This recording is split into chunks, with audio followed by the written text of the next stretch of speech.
I'm here today with Mark Briffa of Air Partner, who's going to talk us through H1 results. Mark, hello. Are you pleased with this set of results?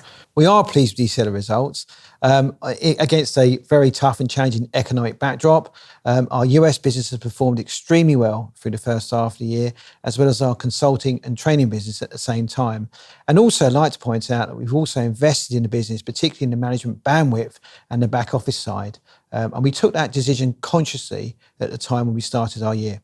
So can you talk us through the financials? Yeah, I can. Gross profit is broadly flat from the prior year, which is 17.2 million. Our underlying PBT is of 3 million, which is 29.5% down on prior year, which is at 4.2. And the reasons behind these is one of our suppliers in Europe, which was a one-off for this year, was unable to provide us with capacity, and that meant we had to look at alternative supply. Our underlying EPS is a 4.3p, which is down 30.6%. What I must say is our net cash, which has increased to 4.3 million from 2 million. This business naturally generates cash, and we have no debt or very small debt, so this business will constantly generate the cash. Dividend is up by 1.8p. We listen to shareholders. We realise that this is a dividend stock, so we're comfortable increasing the dividend to where we are today.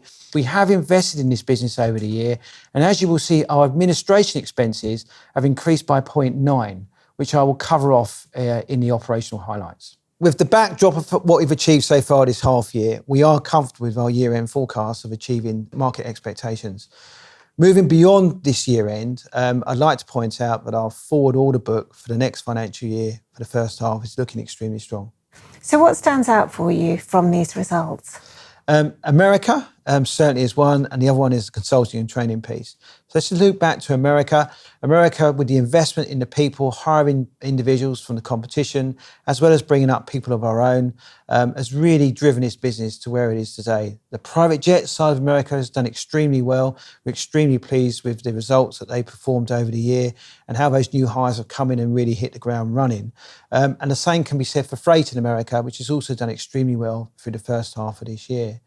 On the consulting and training piece, the focus on new leadership, the strategy, the direction of travel, the work that Clockwork have done through Croydon Trams, as well as many other companies as well at the same time, has really bared fruit. So extremely pleased in the positioning of where Baines Simmons currently is today and how our consulting and training business is really set up for success for the future. So talk us through the market backdrop and how you're navigating that. Yeah, I mean, no surprise that the UK is lots of uncertainty there. We're all aware of the Brexit challenges as well as the market itself. And we've actively over the last 3 years diversified our strategies to become less reliant on the UK and moved our business into areas such as the USA and Europe, which is performing extremely well. We've also been able to, through our strategy, the consulting and training business, in not becoming over-reliant on one part of our business.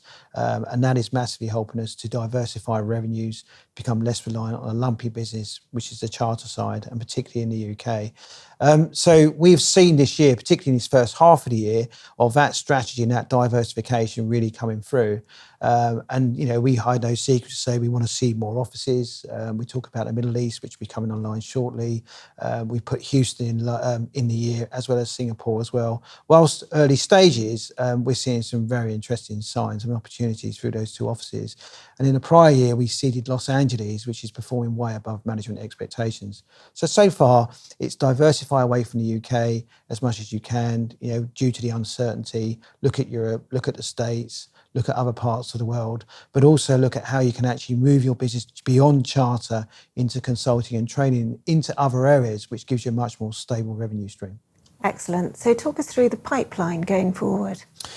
Yeah, so the pipeline for the next financial year is looking extremely encouraging, both in charter and in consulting and training. And again, another evidence of how the strategy is coming together. The investment in people, whether it's in bringing people from the competition or growing our own and or, focusing on the consulting and training piece, is absolutely coming through. It was only recently, it was 2 weeks ago, we announced that we created a pop-up training academy in Holland, our first European training academy, to test the water. And we feel that the consulting and training piece gives us mobility to be able to move across the world as and when we need to with very low investment. So we'll look at every opportunity that comes up on that particular side and work out how we go forwards. So you've just announced your partnership with NGS. Can you tell us a little bit more about that?